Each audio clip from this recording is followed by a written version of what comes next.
Now, the other form in the quote-unquote Greek New Testament that's closest to this, it would be the word proskuneo, something like that. And that's the worship that you give to the Father. You give everything.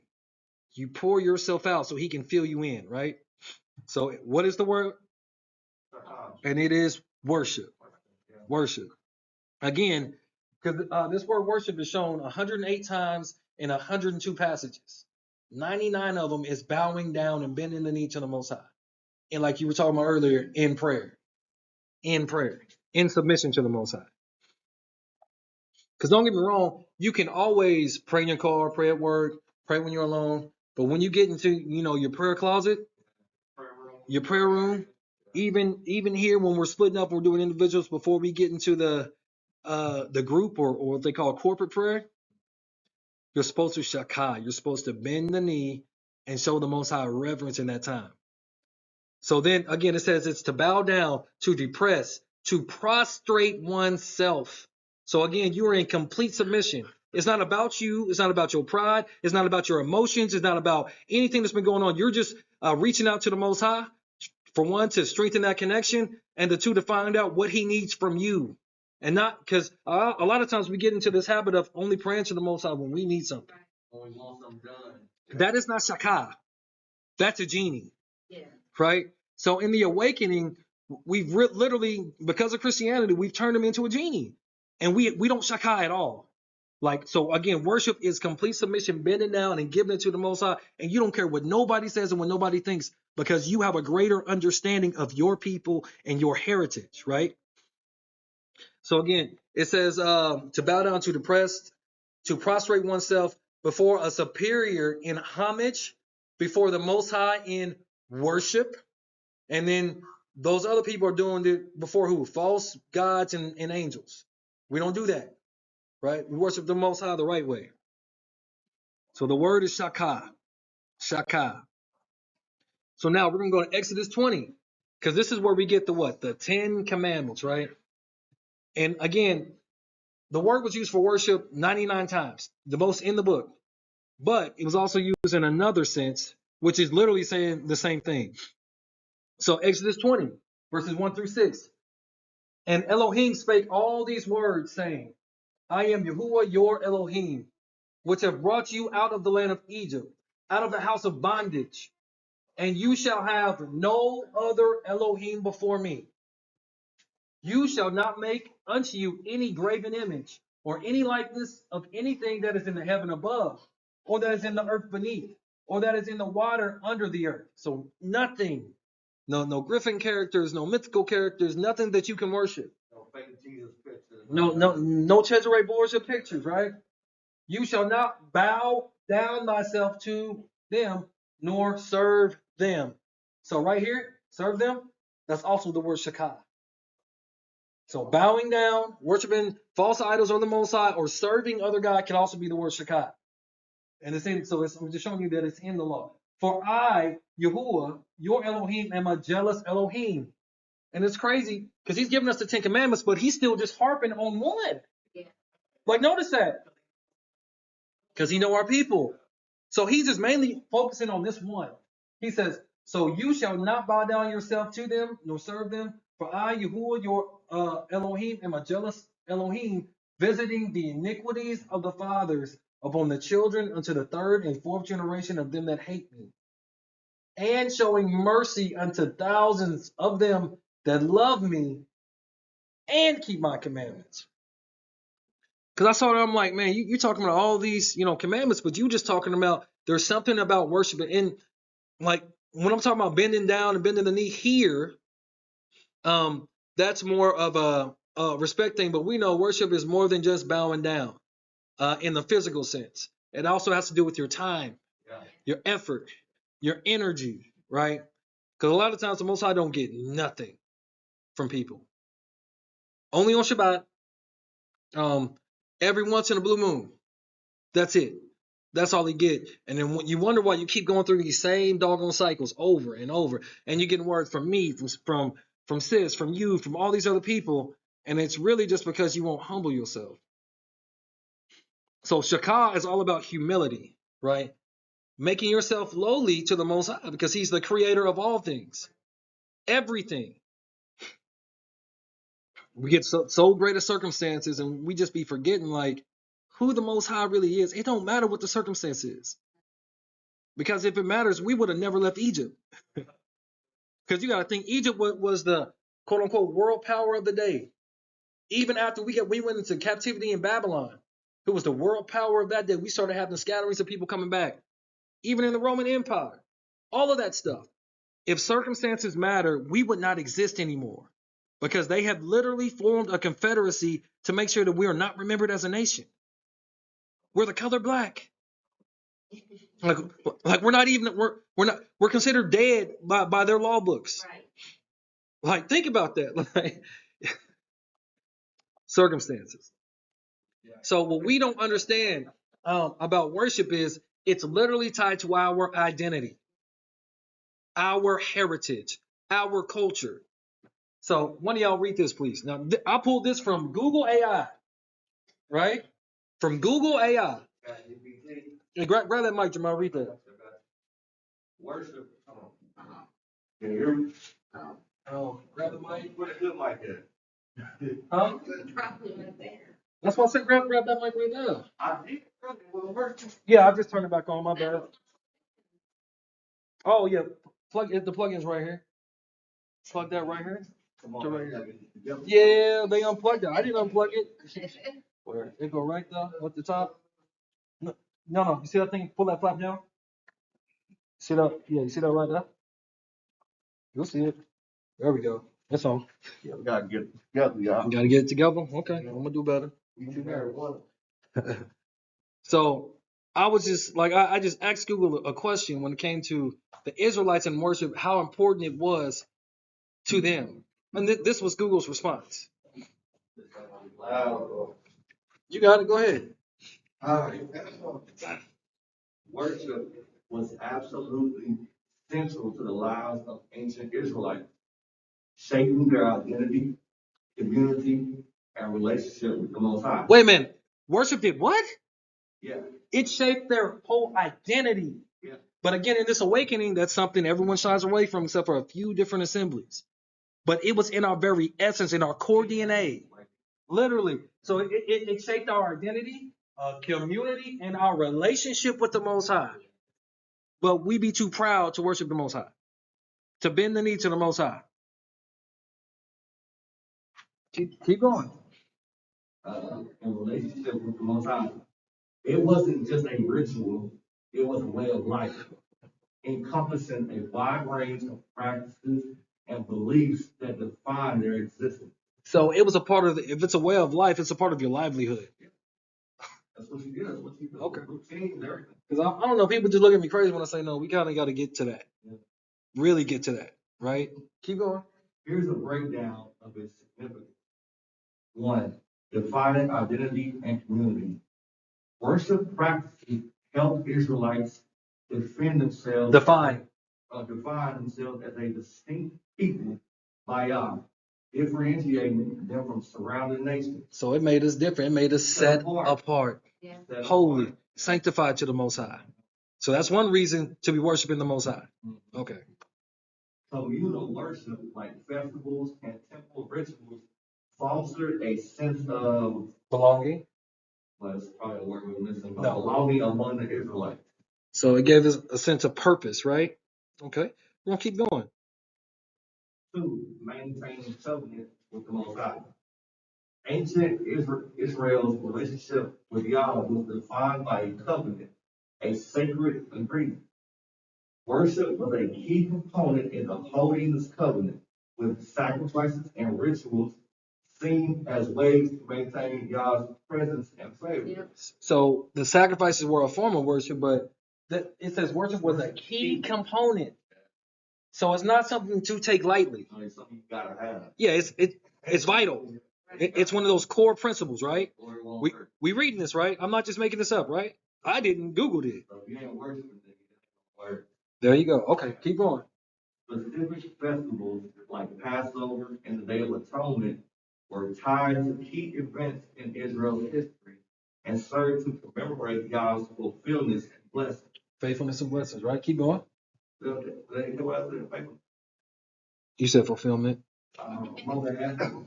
3, expressing faith and reverence. Music, including singing and instrumental performances, played a significant role in worship, adding an emotional and spiritual dimension to the experience. So only coming to just to get a word was a key component in Israel, is what you just read, right? Music and instrumental performances. And singing and performances. So that again, that's why we started different today. I just wanted to see how y'all would react to it. But what you're reading is where we're going. So if you're not comfortable with that, I don't know what to tell you. This is our literal culture. Yeah. This is our knowledge. It's tied to our heritage, right? This is where we're going. We got to be more like David, not like these other, I don't even know what you want to call them out there, because all they want to do is be out on the corner, cussing, talking crazy to people, disrespecting them, making people kiss their boots, talking about how many slaves they going to have, and they ain't got an ounce of worship in them. Discouragement. They just tear people down. Yep. That's all they do. Yep. A lot of them are workers of iniquity. And you gotta make it first. Tell me, yeah, I'm gonna do this to these slaves. Like, boy, you don't even know you're gonna make the cut. You might mess around and be a slave. Which you know, number of people, when the tables were turned, we do what was done to us. Right. Because even we didn't do it to the Egyptians, we didn't do it to the Babylonians, we didn't do it to none of them, really. Hardly. Right? But again, music, singing, and instrumental performances played a significant role in worship. So this should not be a foreign concept. We should not be so uncomfortable looking around like, oh, I don't want to look stupid. It don't matter. It's because it's not about the people here. It's about the Most High taking in your joyful noise, right? Because he what inhabits our praises, right? That's what it's about. Having him dwell with us, right? Indwell in us. The way he like Judah literally means praise. And I'm telling you, in this awakening, like you start talking to brothers about, yeah, like what kind of praise and worship you want to do? Any praise and worship? They just, no, we don't believe in that. We don't want to do that. And I'm like, Right. So what do you believe in? even Google tells you this was like vital to the fabric of our civilization. Like, look, Google on one right now. The old Goog. Keep going. The temple in Jerusalem, a central place of worship, was not only a Site for sacrifices. site of sacrifices, but also a place of prayer, studying scripture, and community gathering. So, like you're talking about prayer, and like we're talking about singing and worshiping also. Those are other facets of it. But when you get down to Shawkhaw and bowing down to the Most High, that's more about what you said, prayer, right? And giving everything to the Most High, right? So he can reveal himself to you, and so he can reveal you to yourself, if that makes sense to y'all. Okay, keep going. Ancient Israelites expressed their reverence for Yah through various gestures, including lifting hands in praise, bowing down, and offering sacrifice. Right? All of those are different forms of worship, right? We can all agree with that. And so Google had one more. 4, it said influencing daily life. Worship practices were not confined to specific times and places. They influenced the Israelites' daily lives and ethical conduct. Daily. Right? Prophets emphasized that true worship involved not only ritual practices, but also just and ethical behavior towards others. So you got to treat people how you want to be treated. Like I'm telling you, when those guys like them camps be going all buck wild and crazy and talking, and I'm like, man, y'all are just heaping coals of judgment on your own head. Hard for everybody else to get along. Look, How you talk. Look, because I tell people all the time, like a lot of those, especially like the big camps, are government-controlled entities and organizations, plants, to try to control the direction the awakening is supposed to go in. Right? That's why in everything there's always a remnant that can see through that deception because we We take heed to ourselves, right? So then he says the concept of tithing, dedicating a portion of their income to the Most High, further demonstrated the integration of worship into their daily routine. So even tithing was a form of worship. And tithing was supposed to go to who? Levite. Which is also the priest, the widow, the fatherless. Widow, the fatherless, and the stranger, the fatherless, and the widow, and like you said, the Levite. Right. So, in essence, worship was not just a religious activity for the ancient Israelites. It was the very foundation upon which their society, identity, and I can't read that, or relationship with God or the Most High was built. The foundation of our relationship with the Most High is tied to our worship. So if you ain't got that, you ain't got nothing going on. It's gonna crumble down. Yeah, if you ain't got that, you might not be kin to King David. I'm for real. That's real deal Holyfield. You might not be kin to him. So then as we keep going, now we're going to get to Deuteronomy 4. And I know it's been a long time since we read this, but I was reading it. I think we're going to read 40 verses. Yep. So he says, now therefore, hearken, O Israel, unto the statutes and unto the judgments which I teach you, for to do them, that you may live and go in and possess the land which Yahuwah your Elohim, the Elohim of your fathers, gives you. You shall not add unto the word which I command you, neither shall you diminish aught from anything from it, that you may keep the commandments of Yahuwah your Elohim, which I command you. These commandments are directly tied to the land. That's why this is a rehearsal. We're supposed to be getting it right now. So when we get there, it's going to be what? Like second knowledge, like second sense of, oh yeah, this is nothing. Don't add to it, don't take it away. Nothing. So then he says, your eyes have seen what Yahuwah did because of Baal Peor. For all the men that follow Baal Peor, Yahuwah, your Elohim, has destroyed them from among you. So if they followed him, then they were worshiping him, right? There's a lot of people that don't even realize they're in the cult of Baal. That's a different story. Your eyes have seen. Okay, I already did that one. Verse 4. But you that did cleave unto, go ahead, unto the Yahuwah your Eluah are alive, every one of you this day. Behold, I have taught you statutes and judgments, even as Yahuwah my Eluah commanded me. You should so do in the land whither you go to possess it. So he gave us these commandments for the land, right? Because again, if you following different gods, if everything else consumes your time, that is your God. Period. No ifs, ands, or buts. So then, verse 6.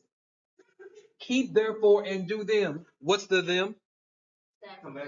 Commandments. For this is your wisdom and your understanding in the sight of the nations, which shall hear all these statutes and say, surely this great nation is a wise and understanding people. Why? Because we're walking orderly. We're not going to be doing this YN stuff, making us look bad, all that ignorance that be on social media. Stuff is madness. I'm like, man, y'all ain't got no home training. Truly, you don't know the law of the Most High. Because if you did, you would never be offended. Because offenses will come. But the law of the Most High gives you that structure, the guidelines to follow in, and the path to walk in. But again, when you one with the world, you're just gonna do whatever. For what nation is there so great who have Elohim so near unto them, as Yahuwah our Elohim is in all things that we call upon him for? So when we're obedient, he's just going to manifest things right then and there. You ain't got to worry about that. Then he says, and what nation is there so great that have statutes and judgments so righteous as all this law, which I have set before you this day? Nobody does. Only take heed to yourself. He said it again. Pay attention. Don't be deceived.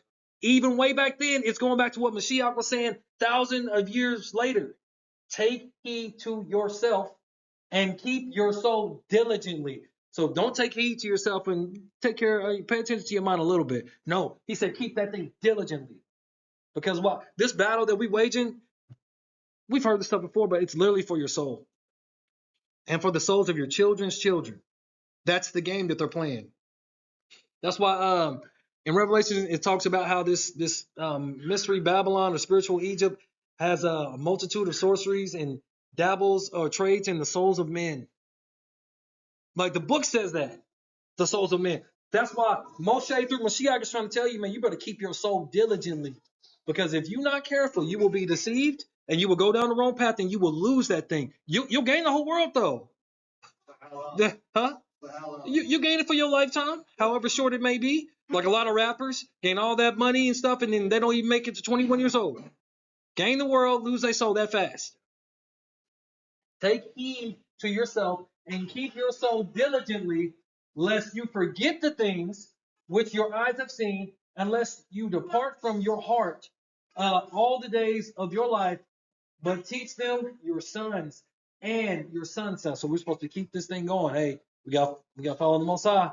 We're in covenant with them. We got curses that's going to get activated. That's an algorithm. When we don't do it, especially the day that you stood before the Most High, your Elohim in Horeb, when Yahuwah said unto me, gather the people together, and I will make them hear my words, that they may learn to fear me uh, all the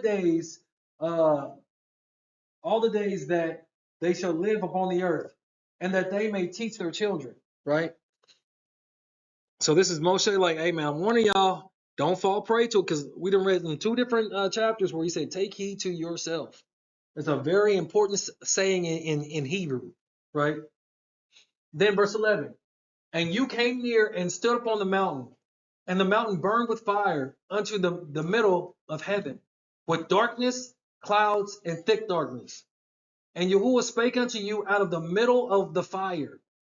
You heard the voice of the words, but saw no similitude, only you heard a voice. This should be something that we all cling to, right? Because the world, they want to give us what, an image of what Mashiach is, even though it's fruitless. It's Cesare Borgia. He was a homosexual of Leonardo da Vinci, but that's the image today, the image of the beast that the world clings to. He's allegedly the one's coming back, but the Jewish people, they have a different one coming too. So they got multiple deceptions waiting for people. Like, which one y'all gonna fall for? They try to rush it. Of course, they try to rush it because they have a short time. Because they know in this, there's two awakenings, and they know they're just trying to get as much of us as they can to lose our souls, right? So again, we heard the voice, we didn't see no similitude, but the voice. The voice is the most important thing that you can hold on to. If you're not exercising, listening to the Most High, to where you can discern His voice, when the time comes, you're going to be lost. And a lot of times, a lot of times it's really your intuition. The Most High trying to speak to you through that, like, yeah, I shouldn't do that right there. You don't do it. Like you getting ready to make a turn, you don't make that turn. Next, you know, it's a wreck right there. Bong. You don't go to this place of shooting all of a sudden at that place, right? These are different aspects of listening to the voice of the Most High. Sometimes He'll tell you directly, go see this person, go do this, call this person, pray for that person. Yeah. You know, there's a lot of different ways that He can talk to you or manifest Himself to you. So we should actively be operating and listening to His voice. What you listen to His voice through prayer and through reading His word. You got to be in there to read His word. That way you're taking heed to yourself so you're not deceived. So then He says, and He declared unto you His covenant, which he commanded you to perform, even 10 commandments, and He wrote them upon the two tables of stone. So the commandments were, so the covenant was what? Originally. Originally, the covenant was just the 10 commandments. Oh.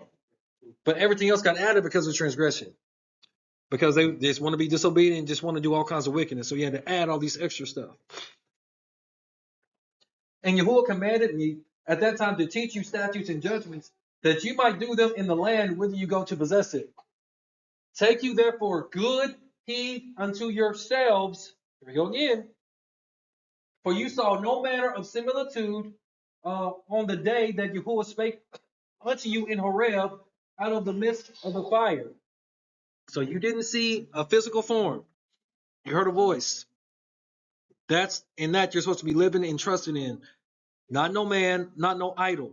Moses keeps telling you to take heed to yourself. Then Mashiach continues to say that in his day. Now, Jamal, would you read this slide? Lest ye corrupt yourselves and make you a graven image, the similitude of any figure, the likeness of male or female. So when scripture like this is in there, why do people be walking around with crosses? Why do they be walking around with rosary beads, Mother Mary, all this other type of stuff? Every church pretty much does that. The church. And that should show you how far away the church actually is from the Most High. It literally tells you not to do none of that stuff. Steeples and all this other type stuff, domes, right? Phallic symbol, all this dumb stuff. That the Most High tells you don't do none of that. You worship me. You listen for my voice. I will manifest myself to you. I will manifest my name to you. But we won't even do that because that thing takes patience and time. Keep going. The likeness of any beast that is on the earth, the likeness of any fowl that flies in the air, the likeness of anything that creepeth on the ground, the likeness of any fish that is in the waters beneath the earth. And let thou lift up thine eyes unto heaven, and when thou seest the sun and the moon and the stars, even all the hosts of heaven, shouldest be driven to worship him and serve him, which the Most High thy Yah hath provided all nations under the whole heaven. So the other nations are supposed to be worshiping all this other type stuff. But a lot of people will spend more time in their horoscope than they will with the Most High in any type of worship, right? Yeah. But the Most High have taken you and brought you forth out of the iron furnace, even out of Egypt, To be. to be him a people of inheritance, as we are today. So he took us out of that stuff so we could be his inheritance, right? It's an honorable thing. Furthermore, the Most High was angry with me for your sakes, and swear that I should not go over Jordan, and that I should not go in unto that good land which the Most High thy God giveth you for an inheritance. And that was because of what? Moses got so angry that as soon as he was gone for 40 days, they go build a golden calf, and then we're performing sex magic. Yeah. I'd be mad too. Yeah, I mean, but that kept him from walking into the literal land, right? The promised land. Yeah. I mean, but to be honest, he didn't want to deal with them people no more. That was a heavy burden. We have been through too much with them already, bro. Every time we turn his back, Yeah, man, I ain't gonna lie, your people wicked, bro. Like what they made him go through. Every time we turn Notice his I back, said his people. they always do crazy, Yeah. But I must die in this land. I must not go over Jordan, but ye shall go over and possess that good land. So just like Moses had to die, that part of you has got to die so you can go over to that promised land. So you can go to the next level, right? But again, it's not about any individual one of us. It's about seeing what the Most High needs from us and then maxing that thing out. Maxing out. That's all we can do. But again, Moses got to die so then you could pass over. And then it was what Yahusha came right behind him. Joshua came right behind him, right? So you kill yourself so you can be reborn in Yahusha. Same concepts even then, right? Keep going. Take heed unto yourselves. Again? It's everywhere. Take heed to yourself. Okay. Lest ye forget the covenant of the Most High your Yah, which he hath made with you, and make you a graven image, or the likeness of anything which the Most High thy Yah hath forbidden thee. So even though there's a lot of other things that are sins, there's for some reason he's really harping on this image. Because he knows the past, present, and the future. He knows what he was going to do. But people don't know that. Again, going back to the quote unquote church, it's madness, bro. They flood you with all these images and literally like sometimes it'd be images of Christ on a stake or a cross or whatever. People come and they'll bow down to it, they'll kiss it, they'll be crying and or maybe they'll go to Buddha, all this other type stuff. I'm like, how do you read the book and then you do that? How can you be a Christian and be a witch at the same time? Yeah, them Christian witches is wild. Okay, Glenda. Like I don't. Yeah, I believe in the Most High. Yeah, I believe still like. I mean, Satan and the demons, they believe in the Most High too. That ain't. I go to church. Yeah. Uh, Witchcraft. Oh man. And like when we were having that conversation, that's why I was like, when you know this one commandment that he keeps harping on, you won't even entice the Most High like that. Like that's why I asked, what was the heart behind it? What was the reason behind it, right? Yeah.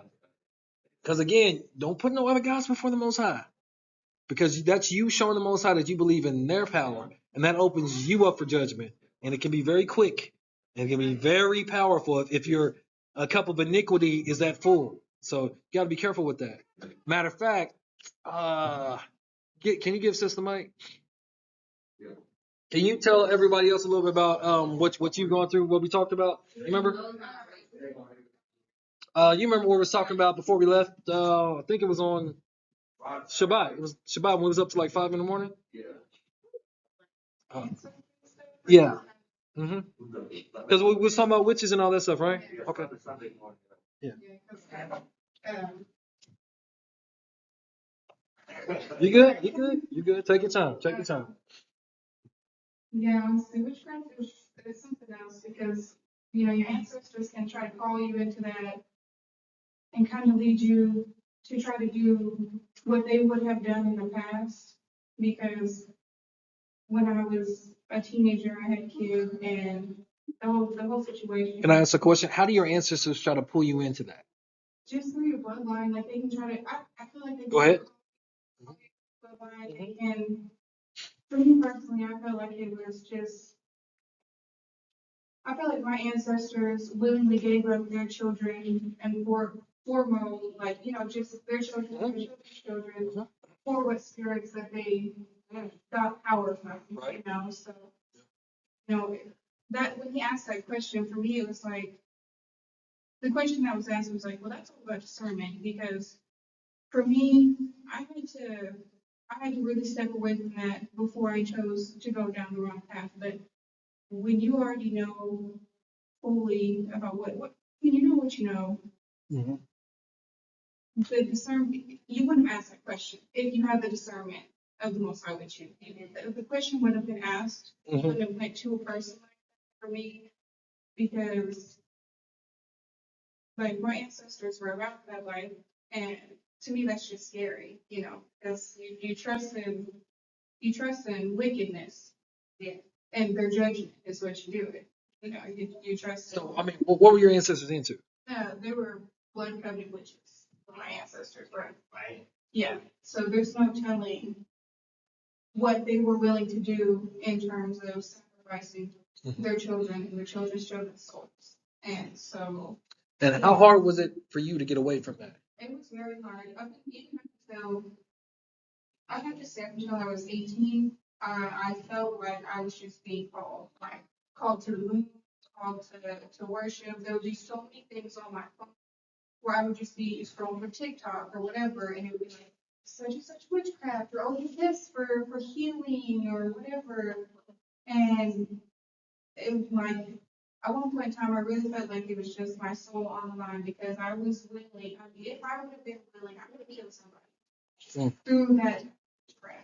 And trust with what he has, you know, because I would kill a man just because of a relationship and because of the soul tie that I had and because I felt like what he done to me, I could have easily done to him and worse because I would have had that power. But there's no power there. That's just a trade that's not equal. It's nothing. Yeah, it's definitely not equal because there's consequences behind that too. Yeah. What anybody tells you, if you're willing to go through any type of witchcraft, you will have more consequences than what you think you're gaining from what you just done. And that's just it, you know. It is because Yeah, they're popular. there's a price that you have to pay. yes, price, yeah. Mm-hmm. Right. and their so-called God is not gonna be there when they need him the most. Yeah. Okay. But she's talking about something not broke with because it was my mother. And I remember her being black magic all throughout the house, like we would be just kids crawling to the attic underneath the flooring, just being kids exploring, and we'd be finding candles in the attic and underneath and I mean, I was like, what is this? Like, and I thought Dad knew about it, but he never knew about it. I mean, we're talking about children sacrifices. I mean, Yeah, literally. it's Literally, you're talking about that. yeah. Yeah. Like, both of my siblings, my sister almost died in an apartment fire, and my mom was outside the apartment, and the neighbor went and ran and got her. And then my oldest brother from my dad, he actually died in the fire. I kid you not, it's deep. They don't want to get away with it. But Yeah, because now it's like whatever she's done from the time she was little, because she used to tell us some scary stories that her and her sisters would do. I'm like, crazy stuff. But now that she's older, those demons are coming out. Yep. She can't handle that. And we're just like, well, you need to confess. Like, you're the one that went and sold yourself and did all this stuff. Now those demons are literally haunting her. Yeah, they come to roost. And Dad's like, well, you should do what you did. Like, You gotta pay. right. You gotta pay. So, I mean, those are real. That's what I'm like, no.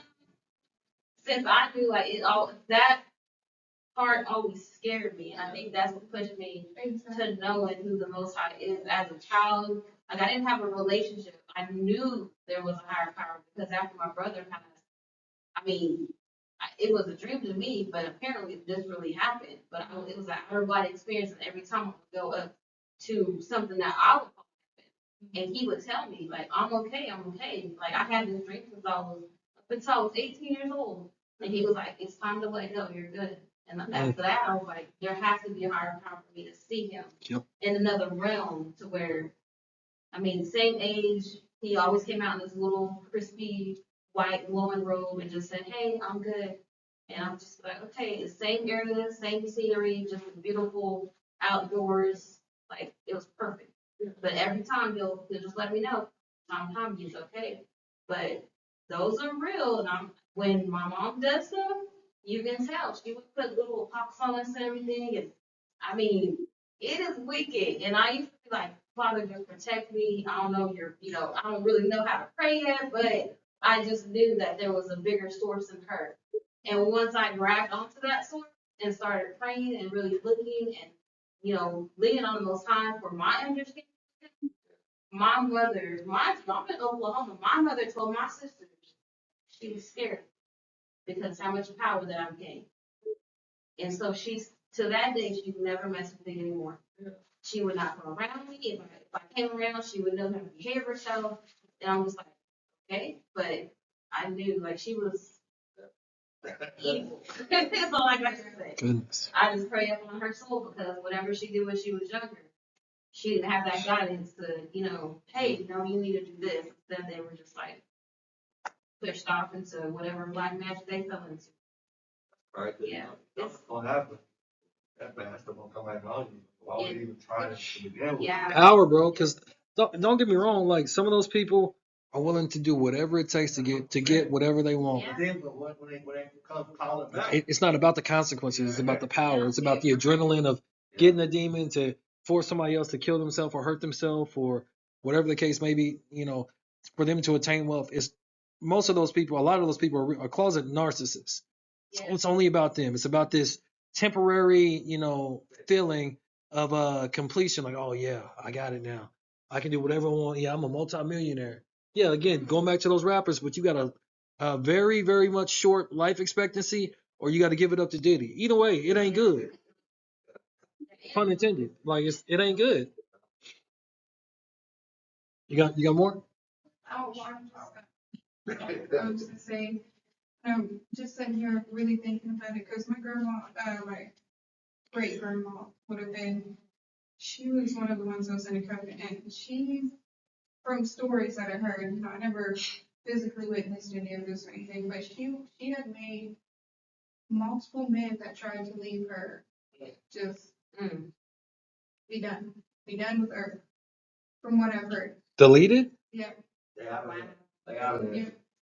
My dad, he used to just sound like, From witchcraft. yeah, not necessarily just like voice and stuff, but like I heard one man who had messed around with somebody else because he does that. She somehow able to get into his mind and make him walk in front of a bus. Yeah. Just like that. Yeah. And Few instances like that. so why could he get possessed? He was open. Yeah, He was open. So because soul tie, he's open, no worship in his life, no most high in his life. Because once we're worshiping the most high, Yeah. there's nothing they can do to us. You can't even put a spell on us. Huh? yeah. So and that goes back to that word you said before. Discernment. But you Can't- can be a little kid and be possessed. Yeah, you- No, I agree. I agree with that. I agree with that because kids aren't really at the level of discernment then. They haven't reached the age of majority. We're talking about grown-ups that next thing you know, you with a full-blown witch and you have no idea. You know, if our relationship ends bad, something could happen to that person. Like, so how do you want to deal with that? Yeah. Like, kick rocks, I'm gone. No. It's a gift of discernment. God just gives it to you after trials and tribulations. Right. And it's a gift that you cultivate because it's actually a muscle too. So it's a gift, but it's something that you can get better and better and better at. To where as soon as somebody come up to you like, look, I ain't got nothing for you. I ain't got no money. I'm not going to that party. I'm not going to ride with you because you about to rob somebody. I'm not doing none of that. I'm cool. I'm cool with it. Like I'm good on that. Cool on that, right? You got more? Oh, I just Go ahead. sitting here, I keep thinking about it. Well, if you remember more, Well, I you can tell, at least from my family, that our ancestors do not care about putting our souls on the line because of what my dad is going through. Man. I feel like he is full on spiritually being attacked. I tried to cover him this multiple times, I tried to help him out. But whenever my great grandma passed away, she dealt with spirits. Ooh, she was into spirits and whatnot. But she had a preaching word. She tried to kind of come here like that. And my dad, Miles. he got so mad at his dad and when she passed away, when our grandma's mom passed away, he tried to get rid of, the reaching word and stuff like that. My dad got so mad because he didn't give it to us. And we What? already knew about the Most High at this point, which is what gets me. Because I feel like if you're on that power trip, you're on that power trip. And it doesn't matter, you have to have patience for the Most High. Okay, whatever you do, if you're praying and you're praying, wait that 20 years for that answer. You know what I'm saying? Just wait. Just wait and pray. Be diligent with your prayers. It's witchcraft. That ain't the answer. That ain't it. It's not. It can get you nothing good. It can get you broken and lost. Is what it can do.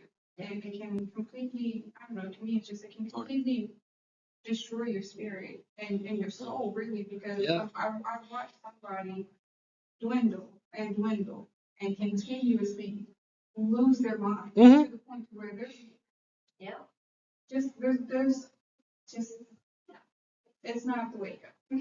It's not the wake up. Oh. I've actively watched somebody do so much. Yeah. And it's crazy to think that they're still continuing to choose, oh well, I can get this done for me in 24 hours, but don't want to be patient for the whole time. Because that's what it is down here. Yeah, because he could do it like that. But like you said, people don't want to wait on him. They don't want to pray. They just want to. I'm just going to do this ritual. I'm going to kill these little animals and drink this blood. Maybe I'll just sacrifice my firstborn. I'll have more kids. Maybe I'll do something like that, and I'm gonna get everything I ever wanted, and I'm gonna live happily ever after. No, stupid, you're not. There's a price to pay. Hey, Hmm. hey. Because as we keep seeing, Moses keeps saying, take heed to yourself. Like you were talking about joining down, losing your soul. We weren't given the spirit of fear, but of power, love, and a sound mind. But if you into that foolishness, you won't have no sound mind. If you craving the power of other gods or Elohim, knowing the Most High, Yeah. knowing that you got people that are prayer warriors that will pray for you, and they can try to help you out, but you still want to go to that other source, you might want to be careful. Be very careful because that means that you're on the ropes Curious. Yeah, you're a little too curious. You got to curve that stuff back. Um, so verse 23, take heed unto yourselves, lest you forget the covenant of Yahuwah your Elohim, which he made with you, and make you a graven image or the likeness of anything, which Yahuwah your Elohim has forbidden you. For Yahuwah your Elohim is a consuming fire, even a jealous Elohim. When you shall beget or have children, and children's children, you shall have remained long in the land, and shall corrupt yourselves, because he knew, and make a graven image, or the likeness of anything, and shall do evil in the sight of Yahuwah, your Elohim, to provoke him to anger, because Moses knew we was going to do it, because Mashiach told him we was. I call heaven and earth to witness against you this day, that you shall soon utterly perish from off the land, whereunto you go over Jordan to possess it. You shall not prolong your days upon it, but shall utterly be destroyed. So again, the warnings were in the Torah. We don't do what the Most High said, we're going to get kicked out the land. And Yahuwah shall scatter you among the nations. That's where we are now. And you shall be left few in number among the heathen. Minorities, right? Whither Yahuwah shall lead you. And there shall you serve other Elohim, the work of men's hands, wood and stone, cross, which neither see, nor hear, nor eat, nor smell. But check this out, because the Most High, he always makes a way out for his people. Always, always. That's why I love this scripture. And then it says, but if, emphasis on if, from this you shall seek the Most High, your Elohim, you shall find him. If you shall seek him with your whole heart and with all your soul. So that's where that worship is, giving everything you got to the Most High. Shawkhaw, giving everything to the Most High, right? In prayer, in worshiping him, right? When you are in tribulation, we're in the lands of our captivity. We've already been in tribulation. We're not waiting for a great tribulation. We've been in tribulation, right? Talk about it. When you are in tribulation and all these things are coming upon you, even in the latter days. So they knew in the latter days we will be in tribulation, right? If you turn to Yahuwah, your Elohim, and shall be obedient unto his voice. So it's not just turning, reading it, knowing you the people. You got to obey him, right? The word said, don't do that. Stop doing it. Stop being around these people. Leave them alone. Mark them. Keep it moving. Stop eating that. Shawkhaw more to the Most High.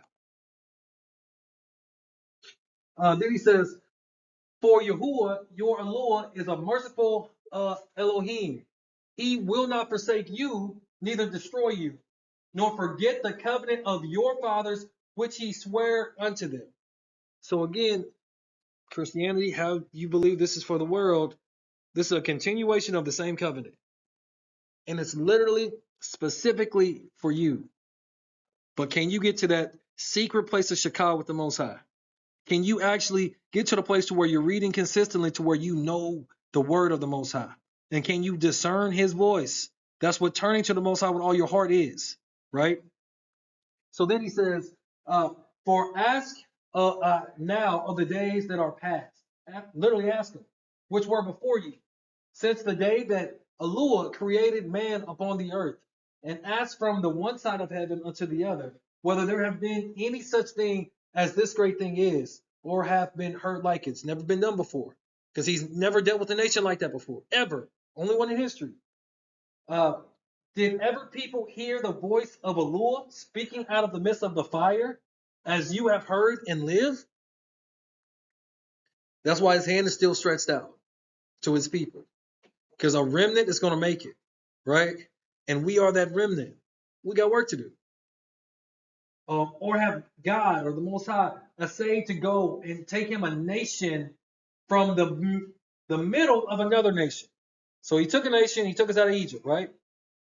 By temptations, by signs and by wonders, and by war, and by a mighty hand, and by a stretched out arm, and by great terrors. according to all that Yahuwah your Elohim did for you in Egypt before your eyes. Unto you it was showed, not the world, unto your people, your ancestors, that you might know that Yahuwah is the Most High. There is none else beside him, right? He did this so you would know unequivocally who he is.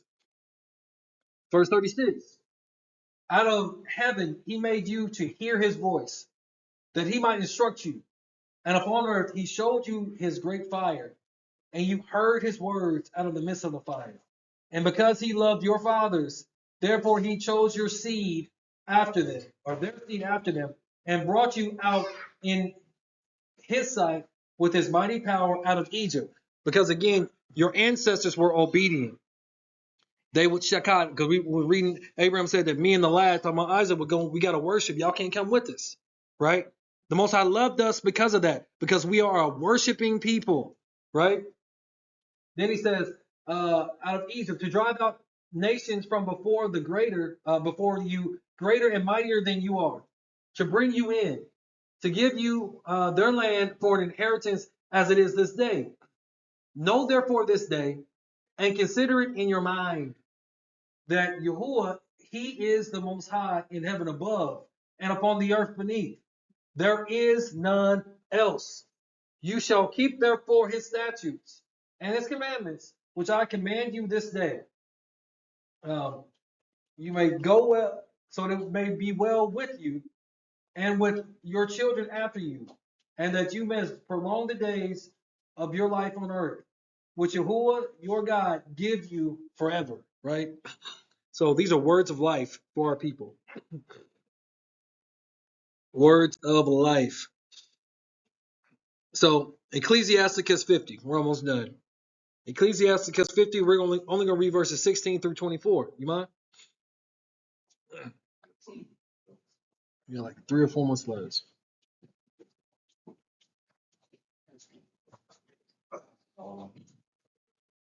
Then the priests shouted and blew their trumpets of hammer and silver.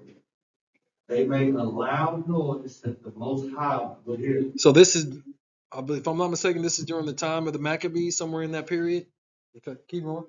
All the people immediately bowed down their faces to the ground to worship their Most High, the Almighty, the Most High. And that word is called Shawkhaw.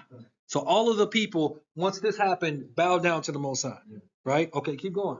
Then the choir began to sing his praises, and the beautiful music rang out. The people kept praying to the merciful Lord Most High until the service of worship had come to a close. So that was worshiping until it was time to stop. Right. Then Simon came down from the altar, raised his hands over the whole assembly of Israel, and reverently pronounced the blessing from the Most High. So then he pronounces the blessing similar to what Solomon did, right? While the people bowed a second time in worship of Shawkhaw to receive that blessing from the Most High, Right. now then give praise to the Yah of the universe, who has done great things everywhere, who brings us up from the time we are born and deals with us mercifully. Now, do y'all ever sit and think about that? Just for you to even be born, that's a miracle. We've talked about that before. But then, how many times, when you got a newborn, you got a baby, sometimes you might sleep too hard and maybe you almost sleep on them, you could have killed them, or maybe they're in the bathtub too long. Just everything that could go wrong that ends up going right. And the Most High still got you. He still got that loving kindness and that mercy for you. From the time you were a little shorty, you can't make sense of nothing. Giving you people that will raise you up, feed you, clothe you, not abuse you. Everybody don't get that. And we all take that for granted. There's so many things from a little child to your adulthood that you take for granted. Yeah. Like, for instance, what really is air that we breathe? Yahweh. Yahweh. Right. It's literally his consciousness, because in him we live, move, and have our being. Just even to have that function is a blessing. Like, You start really going down the list. You're like, man, I got clothes, I got shoes, I got a vehicle, got a job, got a beautiful wife, handsome son, you know, great tribe, man, food on the table, groceries, uh, money in the bank. A man can really be grateful. Huh? Huh? I already said a beautiful wife. I already said that. No, you can't have money. You can't have all the money. She's trying to take it off. But seriously, if when you really think about it, bro, you woke up, you didn't get raped, robbed, or murdered. There's still people that you can call friends or family. Everybody, look what's going on in Gaza and the life over there. They can't even get food, and people and we be fighting over what we gonna eat. Be ungrateful for a home cooked meal. Want to eat out all the time. Like, man, there's so much we have to be grateful for. Yeah. So yeah, we'll talk about that on Shabbat. But again, this is about Shawkhaw and giving the Most High His praise that He's due. Because you read that, and I'm just like, you can't just not give the Most High some praise. Like, He's done something for you. You made it here alive. Like, I mean, He did something for you. Every day, bro. Every day. So then, what verse did you read? Go ahead. May He give us happiness and allow us to have peace in Israel forever. Hallelujah. May He continue His mercy to us and rescue us in our time of need.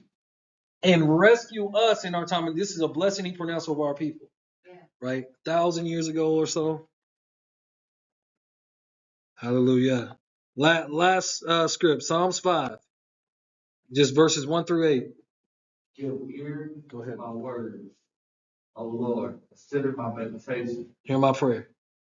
Hearken unto the voice of my cry, my King and my God. For unto thee will I pray. I ain't praying to no other gods, no witchcraft, no nothing. I'm praying to you, Most High. My voice shall thou hear in the morning, O Lord. In the morning will I direct my prayer unto thee, and I will look up. As soon as I get up in the morning, I'm giving you some praise, some prayer. I'm giving you that time of intimacy and attention. As soon as I get up in the morning, we got to be more like David. Keep going. For thou art not a God that have pleasure in wickedness, neither shall evil dwell with thee. But don't Christianity teach that the Most High he loves the sinner? Ain't that what they say? Now we just read David just say, "For you are not a God or Elua that has pleasure in wickedness, neither shall evil dwell with you." So if you got a wicked heart or you got wicked plans for people, you might want to purge that thing, because the Most High, He's not going to hear your prayer. You have to purge that thing, because we've talked about protocols in prayer. Because before you do anything, you do what? You pray for against the iniquities of your forefathers. You forgive everybody, and you make sure the Most High knows that if you were holding anything against anybody, that you letting that thing go. Because if you don't, Mashiach even said, like, if you got all against a brother, you can't even turn in an offering. You got to correct that thing first, then pray to the Most High, right? So everything's about a heart, having a diligent heart and mind, taking care of these things, because we cannot afford in this day to lose our sound minds. We can't. It's too important. It's too vital, because these people going mad. People really think that Trump a Christian. Same guy said that he was running around grabbing women's Yehu. Said if he could, he would marry his own daughter. At one point in time, he had said that. He's on Epstein Island, kicking it like it ain't nothing. He's on the island. He's literally seriously thinking about pardoning Diddy. But I mean, this is the man of God, according to these evangelicals. I'm like, don't get me wrong. I mean, he's definitely a vessel being used. God bless America and God bless Donald Trump is what they say, because they're proud to be an American, allegedly. But now that he ain't doing everything that they want him to do, especially with the Epstein files, they starting to turn on him. And we're like, what did you think was going to happen? This illusion in America, right? So then he says, the foolish shall not stand in your sight. You hate workers of iniquity. Excuse me, he hates all workers of iniquity. So if you are a habitual sinner, that ain't it. This ain't no Christianity. Then he says, you shall destroy them that speak leasing. Yahuwah will abhor the bloody and deceitful man. So if all you do is trying to kill people, he don't like you either. But as for me, I will come into your house in the multitude of your mercy, and in your field will I shakah. That's the same word. Toward your holy temple. Lead me, O Yahuwah, in your righteousness because of my enemies. Make your way straight before my face. We have to be more like David. This was Shakah. That's all I got. Good? Jim, pray us out. Oh, yeah, thank you for allowing us to come together. And thank you for this word. I want to let it resonate with us. Let us rehash over this again. Yeah. And really, truly get an understand everything that's transpired so far. And as we part our way, God bless, keep us safe and sure that we get to our destination in one holy peace. We thank you. Thank you. So please like, share, and subscribe. We are Yehuda. This is Yah's Assembly. Shalom, tribe.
There's a lot of things that he outlined in this prophecy. I'm going to paraphrase some of the things that he said that had contributed to him being sentenced so harshly.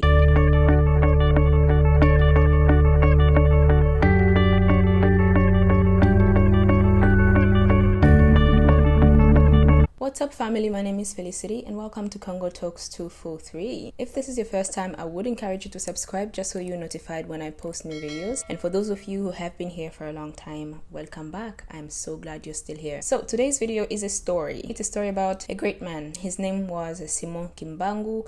I'm sure a lot of you guys have heard about him and you have even suggested that I speak about him on this channel. So today we will be discovering who he was and what he did and what makes him such an important figure in the history of the DRC. So Simon Kimbangu today is said to have been a prophet who healed the sick, brought the dead back to life, and he also prophesied about the liberation of Congo and also the African continent at large. His ministry only lasted for a few months, but it attracted a lot of following that it slowly started to be seen as a threat to the colonial rule. Today, Simon Kimbangu is considered to be one of the most influential people who kind of shaped the history of Congo as well as that of Congo's surrounding states. So who was he? Simon Kimbangu was born in 1887 and he was born in Nkamba.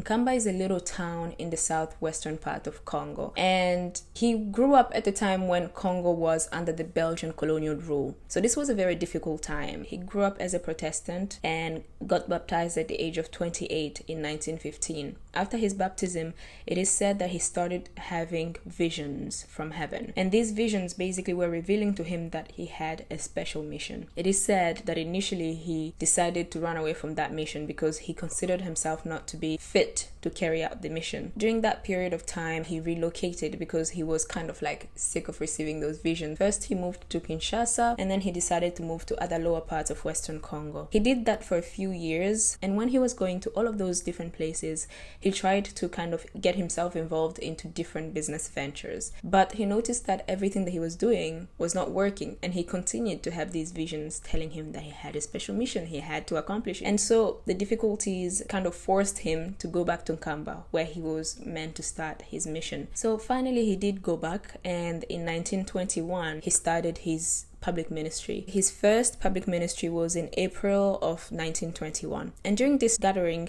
he is said to have prayed for the sick and they were healed, and in many more events that happened after that first one, many more miracles happened. So he would pray for the sick, the blind, the disabled, and everybody was kind of receiving their solution. He would even pray for people who would be dead and they would come back to life. So unavoidably, this movement attracted a lot of following. This is where the difficulties started presenting themselves. Of course, there was support as well and also opposition. The support of this movement mainly came from the Congolese people and also partly from the Protestant community, because for them they saw him as a product of themselves, and they said it was possible for God to be using him.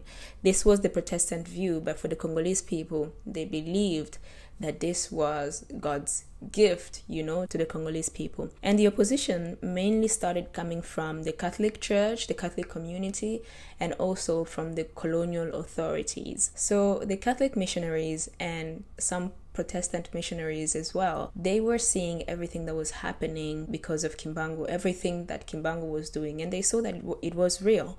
But apparently they couldn't support him because he was one of the sheeps, and they couldn't allow the sheep to lead the shepherd. And for them, the shepherds were missionaries, European missionaries. So they couldn't follow what Kimbangu was doing because he was native. So he didn't have that much freedom to be expressing himself that way or to be leading the people who were ruling Congo at that time. So these oppositions multiplied themselves over time. They even forced the Kimbanguists, and the Kimbanguists are people who follow Kimbangu's gospel. So they forced the Kimbanguists to stop singing some of the Protestant songs that they were singing. This is one of the reasons why if you go to Congo today, in many Kimbanguist churches, they sing songs that are exclusively their own. As for the colonial authorities, they may have been scared that this movement would result into some type of rebellion against the colonial rule, which it eventually did, but it wasn't because of Kimbangu's movement. It was more because of of how the colonial authorities reacted to the movement. We have to understand that the Belgian authorities were the last people to kind of react to the movement of Kimbangu. They got complaints from many groups of people. These included news agencies, and they also included traders, for example, who were complaining that the events that Kimbangu was holding was kind of disrupting the normal functioning of the society. So basically, during all of these public events, people would leave their workplaces. So people working in construction sites, railways, black Congolese people working in white European homes would leave. Hospitals were almost empty, so hospital workers would head over to hear Kimbangu speak. So this is why the colonial authorities decided to put an end to it. So in June of that same year, 1921, the Belgian administration for the region of Nkamba decided to invade Nkamba with some soldiers and to arrest Kimbangu and all his followers. They didn't succeed during this time, and Kimbangu and his followers managed to escape. When they escaped, he continued his ministry, but he couldn't do it openly anymore, so he was in hiding. He was doing it, but in hiding. And finally, in September of that same year, 1921, he decided to hand himself over to the authorities to be arrested. After he was arrested, he was charged with a lot of things. They said that he was guilty of advertising false miracles and that he was also guilty of troublemaking. His court trial only lasted for about 18 days, and basically the court ruled that he would be sentenced to death. So initially he was sentenced to death before later on being sentenced to life imprisonment. He remained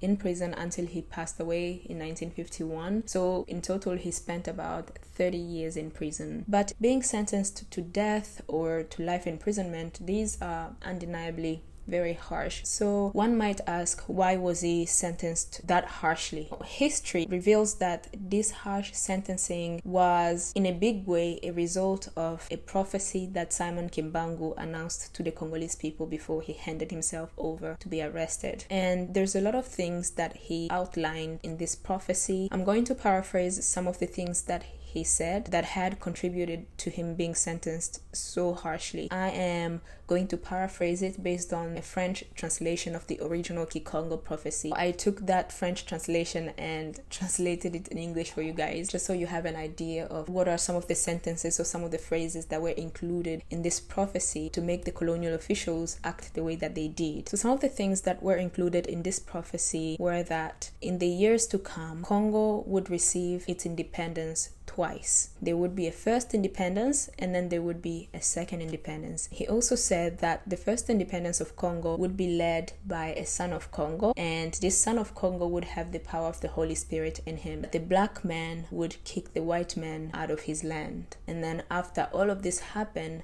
the fight for the second independence would begin. He said that the first independence would be a bit easier than the second independence, because the second independence would not just be about kicking foreigners out of Congo, so it would be a lot harder. When Congo would be free, then the rest of the African continent would be free. This is after the second independence of Congo. And another thing that he said that was strongly despised by the Belgian colonial officials at that time was the fact that he announced to the people that after Congo's second independence, the white would become black and the blacks would become white. These are some of the things that were included in his prophecy. I would stop there about that, but I would encourage you to Google the prophecy of Simon Kimbangu in your free time. It has many things that are very eye-opening, especially for those who know the history of Congo, the history of the DRC. Like, you would find a lot of striking similarities between the history of Congo and what is happening in Congo right now and the prophecy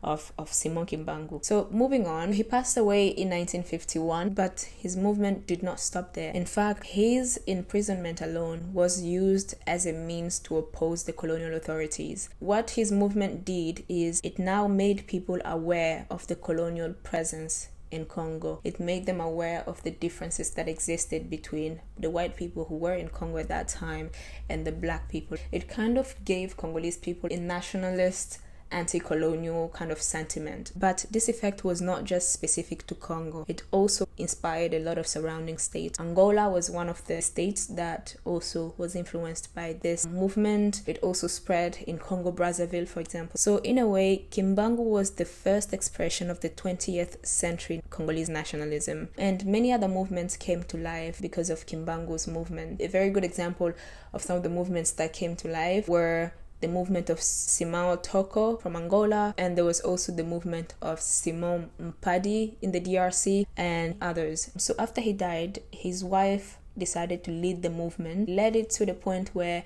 it was officially recognized by the Belgian officials as an African independent church in 1959. Today, the church is headquartered in Kamba, where the ministry started, and it has branches all over the country. Even when I was in Congo, there was a church where I was living that was a Kimbanguist church, but I never really took the time to even visit to see how they worship, what it's about. You know, the fact that a lot of Congolese people don't know these stories is not so much about them not wanting to learn these stories, but it's so much about the education system. Our education system was actually built during the colonial time. So of course the colonial officials cannot really present themselves in a bad light. So the education system presents them as friends who came to live with us in harmony. So a lot of the things that we are finding right now, we are finding them after and independently. We don't learn these things. So I never even knew, you know, like the history behind this church. But anyway, that's just my own life input. So that was all for today's video, guys. If you liked it, give it a thumbs up and also subscribe. Please share these videos to people so that more people get to hear about these empowering stories. Let me know in the comment what you think about the story of Simon Kimbangu, and what do you know about him that I may not have covered? For those of you guys who know about him, let us know in the comment. And those of you who are hearing about Simon Kimbangu for the first time, what did you think about his story? Does it inspire you? Let us know in the comment, and I will see you guys next time in the next videos. Bye!